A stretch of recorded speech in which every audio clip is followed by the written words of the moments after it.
vous avez un document important à comprendre ou à partager, NotebookLM vous aide à résumer, organiser et explorer vos idées en un clin d'œil. Voyons ça tout de suite.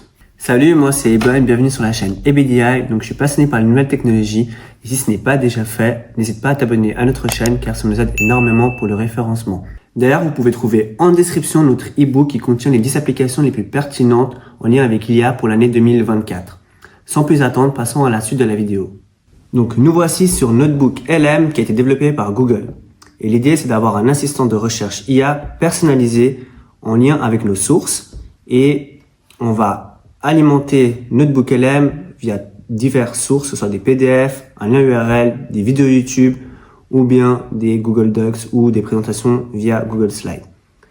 Et en fonction de ces sources, c'est pouvoir poser des questions et avoir une réponse de NotebookLM.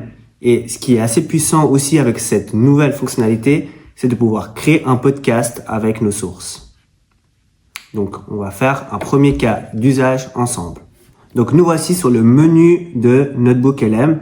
Donc, ce qu'on va faire, c'est qu'on va créer un notebook et comme vous pouvez le voir, on peut ajouter des fichiers, que ce soit Google Drive, des liens ou bien coller directement du texte.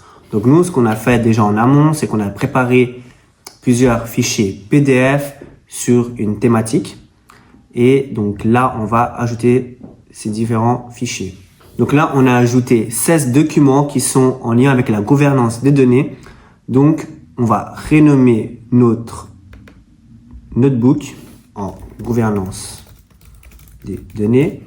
Et l'idée, c'est qu'on va poser des questions, notamment comment établir une bonne gouvernance des données. Donc c'est assez surprenant, il nous a fourni une réponse qui est vraiment exhaustive en lien avec notre question. Et en plus de ça, c'est qu'il nous donne un petit numéro qui est en lien avec les PDF qu'on a entrés. Donc du coup, pour avoir un bon output, il faut faire attention aux sources qu'on mentionne. En plus de ça, là on voit qu'il y a un guide de notebook. Donc on va cliquer dessus et là il y a un petit résumé par rapport aux diverses sources. On peut faire également un sommaire.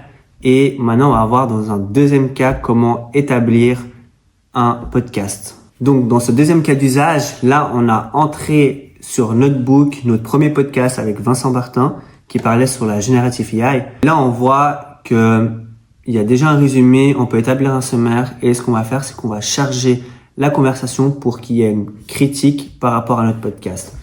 Malheureusement, pour l'instant, cette fonctionnalité est uniquement disponible en anglais. Très bien, donc le podcast a été réalisé, donc on va entendre ce que Notebook nous propose. We're going to unpack a conversation with Vincent Bertin, an expert. Yeah. He spent 25 years watching tech just reshape industries. Yeah. From, like energy to diplomacy. That's amazing. He's worked with NGOs, Right. which gives him, I think, Très bien, donc très intéressant. On remarque dans cette discussion qu'il y a une connotation féminine et une autre masculine.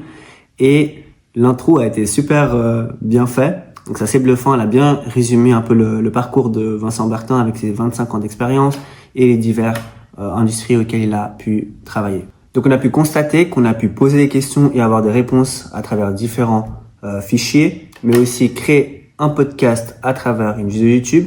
Et maintenant, ce qu'on va faire, c'est qu'on va essayer potentiellement de voir s'il est possible d'avoir des informations un peu plus précises en fonction de nos documents. Donc, on va tester avec la LPD et donc c'est un document avec différents articles par rapport à la loi sur la protection des données en Suisse. Donc, comme d'habitude, on voit que la structure reste la même, notamment avec le résumé, l'aperçu audio, les questions suggérées et des suggestions pour nous aider à créer des questions. Donc là, ce qu'on va demander, c'est quoi une donnée sensible?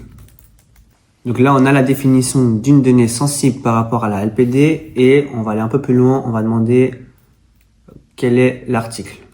Et effectivement, c'est bien la lettre C de l'article 5 pour les données sensibles. C'est tout pour aujourd'hui avec la fonctionnalité NotebookLM. J'espère que ça vous a plu. N'hésitez surtout pas à déposer en commentaire vos réactions, que ce soit positif ou négatif. Et abonnez-vous à notre chaîne car ça nous aide énormément pour les référencements.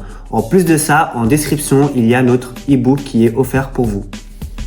Donc à bientôt pour de nouvelles vidéos.